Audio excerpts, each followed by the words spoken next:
À Nadiagou, la tension est montée d'un cran après des échanges de tirs entre des agents forestiers et des braconniers surpris en pleine opération dans la zone de chasse de Pama Sud, et cela dans la nuit du 16 au 17 avril.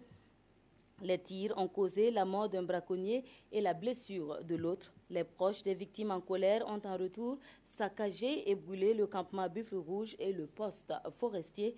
Le bilan actuel fait état d'un mort et 3 blessés, dont 2 agents des campements de chasse. Mahamadi Savadogo pour le constat. Des manifestants envahissent le campement du Buffle Rouge de la zone cinétique de Pama Sud, située dans la province de la Kompienga. Tout serait parti de la mort par balle d'un présumé braconnier lors d'un échange de tirs entre agents forestiers et un groupe de présumés braconniers dans la nuit du 16 au 17 avril 2017. Avant-hier nuit, aux environs de 4 h du matin, il y a eu les agents qui étaient en brousse et ils sont tombés sur une équipe de braconnage. Les braconniers étaient au nombre de 2 et ils ont ouvert le feu sur les agents. 2 fois de suite. Les agents étaient obligés de riposter.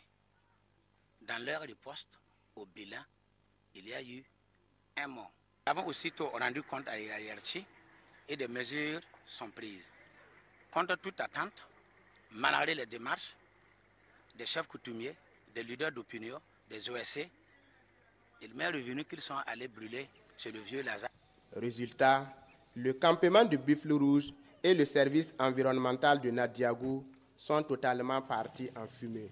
Vers 8 h, la population est revenue avec de l'essence pour brûler le campement. Il y avait des fusils même dans l'autre chambre là. On n'a pas pu enlever parce que ça nous a surpris de coups comme ça. On n'a pas pu enlever tout, rien. Même le congélateur, tout est brûlé. Hier là, ils sont venus à 20 h et ils ont commencé à brûler les cages rondes qui étaient au dehors là, plus les véhicules, 7 véhicules. La direction provinciale en charge de l'environnement de la Kompienga, qui était en proie à la verdict populaire, a été sauvée grâce aux interventions conjointes des forces de l'ordre et des populations. On dénombre 3 blessés, dont 2 dans le rang du personnel des campements. J'ai reçu 2 blessés aux environs de 11 h, du nom de Baro Boukari et de Kabori Salif. Mais quand ils sont arrivés, immédiatement, on a essayé de lever l'urgence. On a pris d'abord le Baro Boukari qui semblait être trop blessé parce qu'il avait des déchirures au niveau de la tête et au niveau des bras. Et après, on a attaqué le deuxième malade.